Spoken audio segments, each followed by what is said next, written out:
Hi hello నమస్తే welcome to my YouTube channel Amma Ashirvada. ఈరోజు మనం మాట్లాడబోయే topic game changer. The game changer Ram Charan గారు నటించిన గేమ్ చేంజర్ గురించి ఇప్పుడు మనం కాసేపు మాట్లాడుకుందాము. ముఖ్యంగా గేమ్ చేంజరు తెలుగు వర్షన్ అయినా కానీ ఆంధ్రాలో బెనిఫిట్ షోసు, తెలంగాణలో బెనిఫిట్ షోసు అలా చేయడం అంటే దాంట్లో ఒక అర్థం అనేది ఉందండి. కానీ ఎగ్జాక్ట్గా కర్ణాటకలో కూడా ఎన్నో బెనిఫిట్ షోలతో రన్ అవబోతోందండి. ముఖ్యంగా బెంగళూరు, మైసూర్ అలాంటి సిటీస్లో కాకుండా చిన్న చిన్న విలేజెస్ కాదు టౌన్స్లో కూడా బెనిఫిట్ షోస్ వేస్తూ ఉన్నారు. అది కూడా 7 o'clock 8 o'clock కాదు, 3 o'clockకే ప్లాన్ చేయడం అయితే జరిగింది.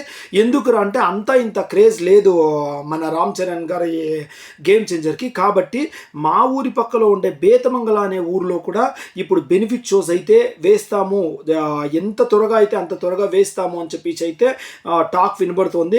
ఆ బెనిఫిట్ షోస్ వేయడంతో ఈ ఊరిలోనే, మా పక్కన ఊర్లోనే ఇలా ఉంది అంటే చుట్టుపక్కల ఊర్లో ఉండే క్రేజ్, చుట్టుపక్కల ఉండే కటౌట్స్, చుట్టుపక్కల మాట్లాడుకునే విధానాలంతా చూస్తూ ఉంటే ఈ గేమ్ చేంజర్ మాత్రం హెవీ 100% సక్సెస్ అవడం అయితే ఖాయమో.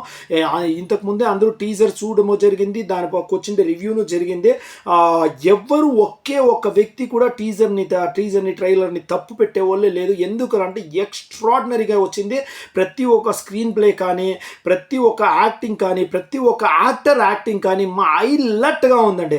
అంత బాగా వచ్చింది. అలాగే టీజర్ ట్రైలర్ ఎంత గ్రాండ్ సక్సెస్ అయిందో, మ్యూజికల్గా ఎంత గ్రాండ్ సక్సెస్ అయిందో అలాగే గ్రాండ్ సక్సెస్ కంపల్సరీగా గేమ్ చేంజర్ సాధించి తీరుతుంది. శంకర్ గారికి మళ్ళీ పునర్వైభవం రాబోతోంది. ఇది మాత్రం పక్కా కన్ఫర్మ్. RRR తర్వాత రామ్ చరణ్ తేజ్ గారికి ఇది ఒక గ్రాండ్ సక్సెస్ అవబోతోంది.